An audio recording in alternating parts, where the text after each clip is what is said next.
Hi, thanks for clicking on the video and taking a look at what I've been up to recently. This is the second update for my LEGO Star Wars movie MOC. The first part was the Death Star trench run with corridor scene that I showed you in my last video. This one is of course Empire Strikes Back, episode 5, the Hoth attack, where the Emperor and the AT-ATs attack the Hoth base. This one is on two 48x48 plates. The AT-AT side disconnects from the base side, so I can move it around easier and have different display configurations. What I'd like to do in this video is, first of all, I'll show you how it connects to the first scene, and then I'll talk a bit about the Hoth that I've built. So join me. Thank you very much indeed again for watching, and hope you enjoy it. I've relegated myself to the floor to show you this next part. Obviously, as the MOC gets bigger and more scenes appear, I'm gonna struggle for space. Don't know if Mrs. Lego Room will notice if the lounge and dining room and kitchen start having little Star Wars scenes popping up every so often. We'll have to see how we go. Anyway, so you can see here what my vision is. You can imagine that this will be for Return of the Jedi, probably Endor, so that'll make a nice little square of an original trilogy MOC. The configuration can be changed around all sorts of ways. So as I mentioned, this is, hopefully it's going to come off. Oops, sorry, Stormtrooper. So that's obviously modular. Everything connects in with the pins. It makes sense to have episode 4 going into episode 5. Obviously, when 6 comes along, it will kind of tell the story that way, maybe. But if I don't like that, I can do this. Here we go. So I've sorted some things around, and the reason why I like this angle is you can see that I have built, hopefully it's going to show, it's not going to show, but there's a corridor that runs all the way through from Death Star into Hoth. So when I show you Hoth in a bit, I'll get closer into that. And one of the ideas I had is a lot of my scenes may have a corridor in the same place. So you could have a corridor running across the entire Star Wars saga, or not necessarily a corridor, but some kind of walkway that joins on. I'll have to see how that goes. It depends on how the designs go. And actually, I also think it still looks pretty cool without having the AT-AT section there. So it's a bit more of a manageable size like that. So I did think that most of the scenes would have one or two plates. It may be more sensible to have a single plate per scene. I will see how I go. I really like having the AT-AT part here. It just adds to Hoth, and you know, Hoth's all about AT-ATs really, isn't it? And I did plan, and in fact I'm still planning to do another episode 4 scene.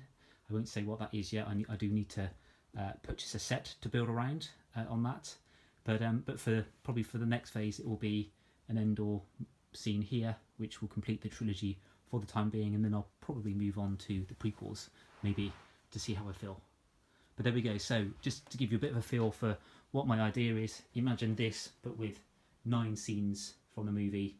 Obviously lots of space needed, but depending on what space I've got, wherever I may be, I can change the layout accordingly. Alright, let's take a closer look now at Hoth. So Hoth, many people's favourite Star Wars scene. I'm probably one of them.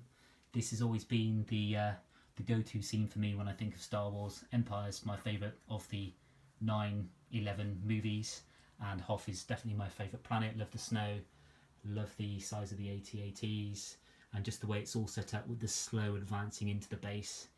The troopers with their guns and their turrets. I know I don't have any turrets on this version, but it's just super cool. Really enjoy watching it. In terms of the AT-AT, this is set 4483.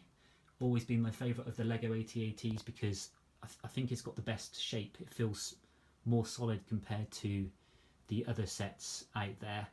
And this is an old one. In fact, it is the first AT-AT they did, and so it's got the really old grey and dark stone grey colour variations. Now this one isn't 100% complete, so this gun here isn't as per the set. I only have one of the pieces required to build this gun here, so I changed both sides. I still think it keeps the right shape. It's obviously not the right piece, so I know there'll be some purists of you out there, so please don't pick me up on that. I know that's not right. And also, if we're being really picky, that is the wrong colour, because that's the new dark grey.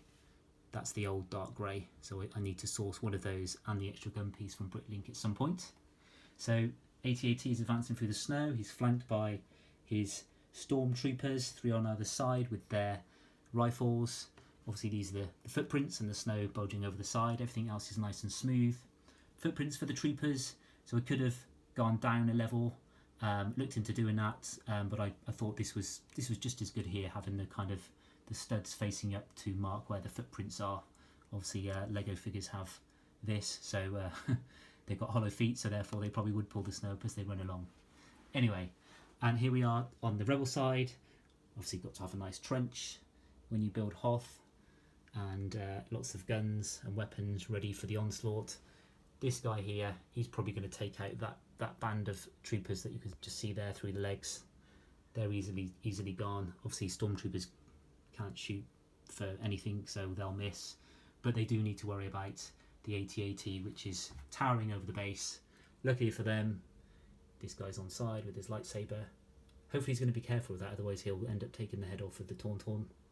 And then we have the ever-present R2-D2 and 3PO watching. They should probably shut the door. I would shut the door if I was them, otherwise they're going to be in serious trouble. And I'm going to push things along. Of course I can just unattach it from the AT-AT piece to give you a closer view. So back of the Rebels base we have a weapons area, not quite sure if you can see it, there you go. So this guy is responsible for dishing out the rifles and guns to the Rebel troops. Got a bit of pipe work going on there just to add some detail, and this is a power droid, gonk droid, oops.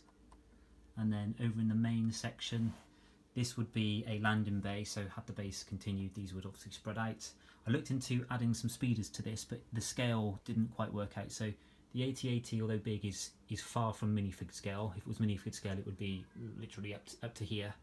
And it didn't really work. It does work with minifigures though. It looks okay, but I couldn't find a way of making a speeder that worked in that scale. It would have to be tiny like this against the AT-AT, apologies, but then wouldn't be suitable for the minifig, so I opted against that.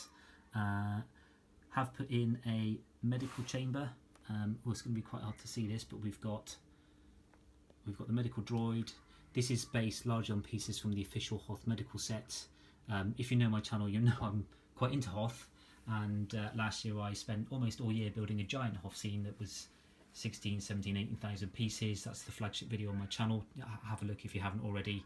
And lots of videos about how I made that, including one on using the medical bay pieces to make your own version of a medical bay.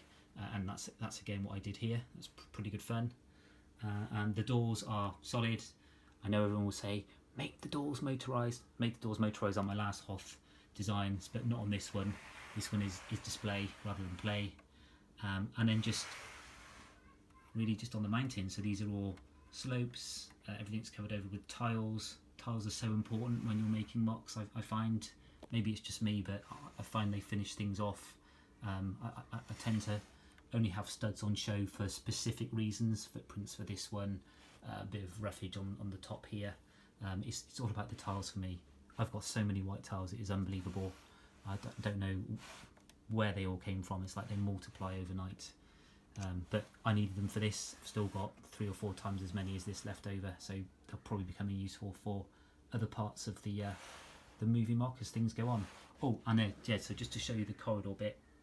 So yeah, this, oh, that's quite a good view. So this this lines up with the Death Star corridor, and as I mentioned earlier, I would probably think about having something in each of the scenes that lines up in this way. So there we go. So scene 1 done, scene 2 done, scene 3 I've already started, which is going to be Endor. If you're liking the look of this project, please consider subscribing to the channel, and please leave comments on this, because I love to get your comments. I love to get your ideas and your feedback. Even if you think this is terrible, tell me. Let's talk about it. But anything you want to say is absolutely fine by me. We're all friends in the LEGO community. Okay, thank you again for watching. I will aim to have the next video with you as soon as I can, and look forward to seeing your videos if you're a creator like me, or chatting with you if you're someone who's just a fan of LEGO and likes Star Wars. Speak soon. Bye bye.